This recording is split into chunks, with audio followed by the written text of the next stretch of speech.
こんにちは、ウルトラマイクロマニアックスです。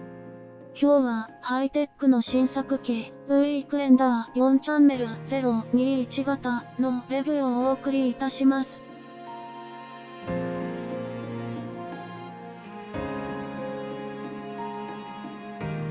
本機は、旧大日本帝国海軍三菱零式艦上戦闘機21型をモデルベースとするスケール機で、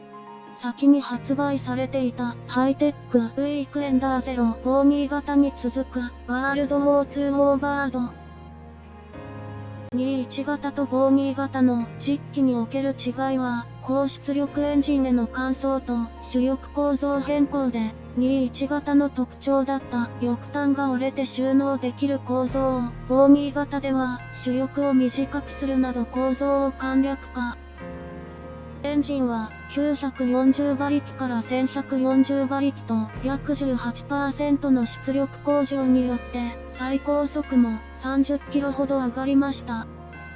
外見上は主翼が1メートル短くなり、水力式単排気管の採用で7センチほどエンジンナセル部が延長されているはずですが、本機は先に発売されていた52型と彩色以外は全く何も変わりません。おそらく金型も一緒です。もともと前作も52型として微妙なスケールだったので、本機を21型と言い張っても悪くないのですが、雰囲気優先のスケール機をフルスケールのように展開する商売はコアなゼロ戦ファンの目にどう映るか心配です。さて、カラーリングは映画化もされた永遠のゼロのモデルの一人と言われる酒井三郎の製造番号3647号機。明配色の艶消し塗装ですが、本来は空気本0266にあるように、兼用零式艦専用と色は J3 のやや雨色がかりたるもなるも光沢を有する点、実験と色と異なれり。ですから、もともとは塗装直後の光沢を持つ明配色がウェザリングによって艶消しになっていたと考えられます。艶消しやドヤーと歌うならウェザリングも再現してほしいなと思うところです。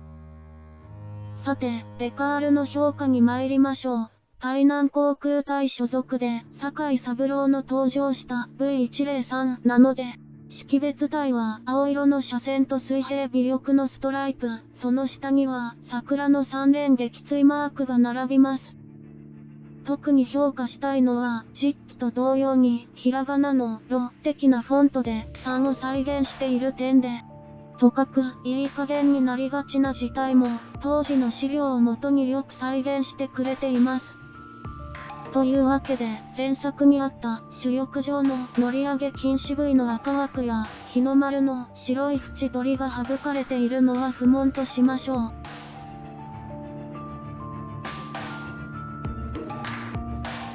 あ、誤動作テスト。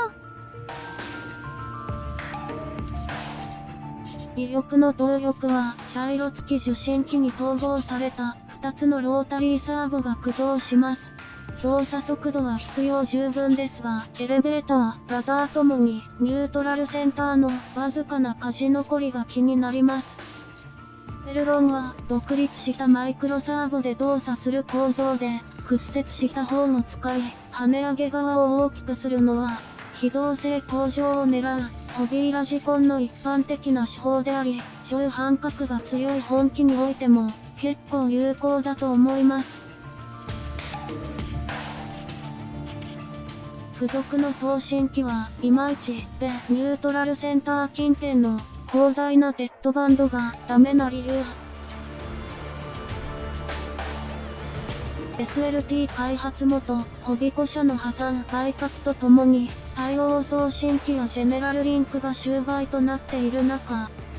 多少値段が高くとも、まともな送信機が付属するモデルを用意してほしいと思うのは、わがままでしょうかね。ジャイロテスト。搭載されるジャイロ 3G は加速度検知型の瞬時補正をポリシーとするシリーズ共通のジャイロですが、同社ハイテックグループの9イーグルス 3G シリーズとは違い、茶色ゲーンがないのが残念。スペック。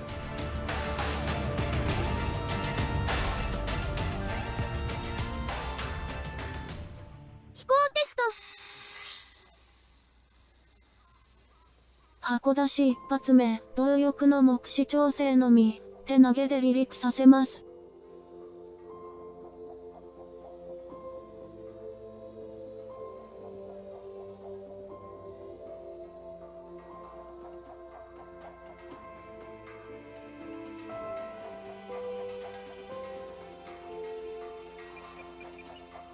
プロペラのハント力で結構ねじれるのでトリム調整。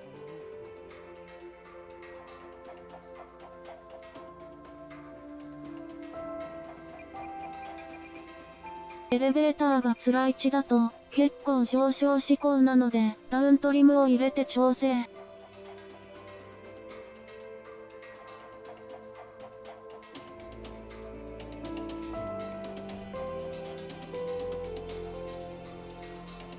この日は画面右から左に2メートルほどの微風で、機体も右に進路を取ると上昇していく感じでした。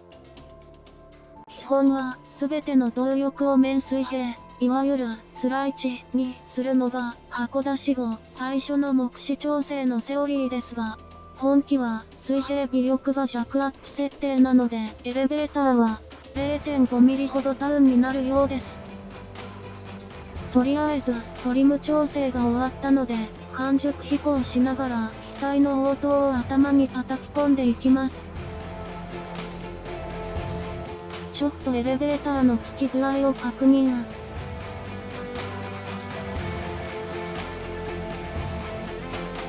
フルアップで機体を立ち上げ、ループには至りませんでした。パワーが足りないというか、ループには規則が全然足りませんでしたね。エレベーターの応答は悪くないので、もう少し規則を稼ぐべく、ダイブしてから引き起こしてみましょう。大きめのダイブで規則を稼いで、でも失敗。まあ今は、舵の効き具合を確認している最中ですから、深追いはしないでおきましょう。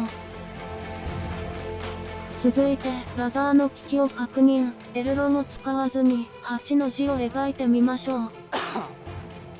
ラダーだけの旋回でも、結構労量伴いますね。中半角が大きいせいですね。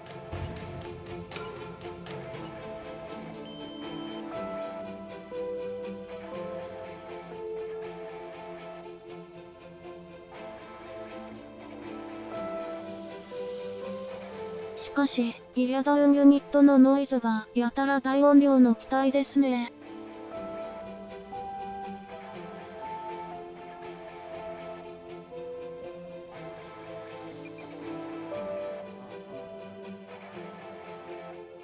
2本目は滑走離陸を試します。5メートルの甲板いっぱいまで使ってなんとか離陸。かなり推力に不安がつきまとうので、滑走距離が確保できない場合は、手投げが無難ですね。では、基本的なマヌーバのテスト、ループを試します。ほとんどめくれ落ちただけのループですね。全くもってパワー不足。まあ、ワンセル機では普通の部類なんですが、昨今のトイラジがやたらパワフルなので、比べると物足りないですね。次はロールを試してみます。プロペラハント力方向に合わせた左ロール。ロールレートは高くありませんが、背面時にエレベーターを当ててなかなか綺麗にできました。右へのロールは、さらにロールレートが下がるので、高度値が大きく、かなり厳しいですね。空中戦をするわけではありませんが、機体のエテフエテを頭に置いて操縦しましょう。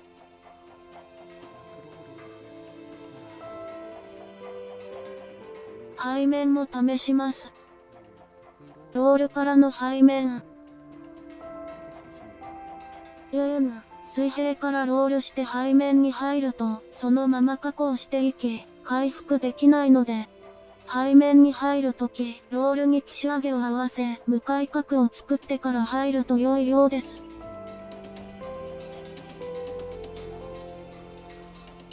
の姿勢さえ作れれば、エレベーターをフルダウン当てっぱなしで、背面ができますね。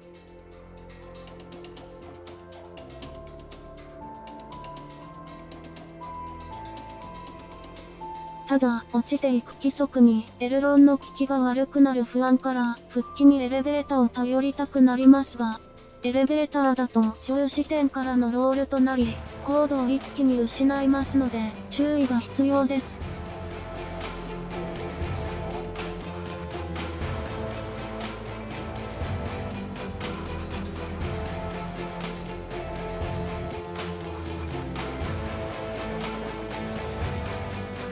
3本目は自由飛行。大体特性が分かったので振り回して遊びます。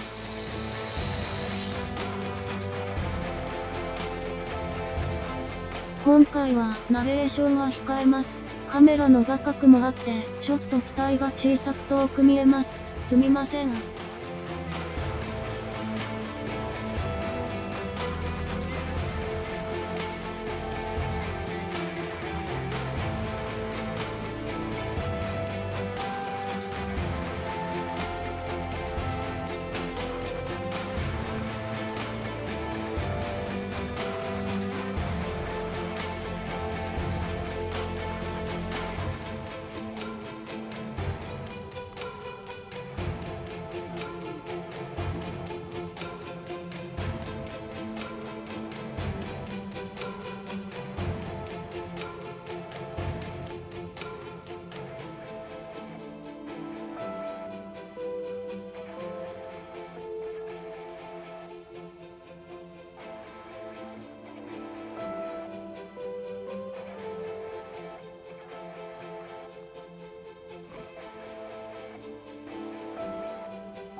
失速した。玉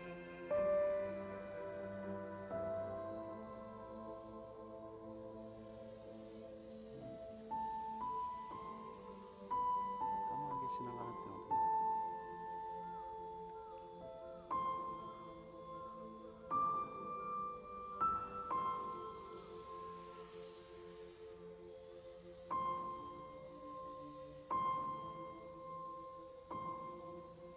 イージーオンってことなのかなこれ。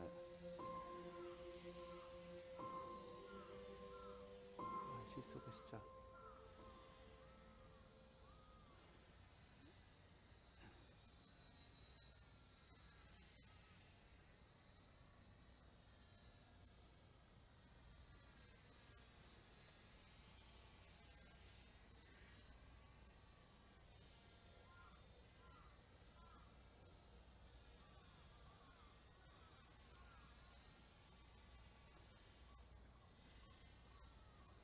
しかしリアダウンうるさいね。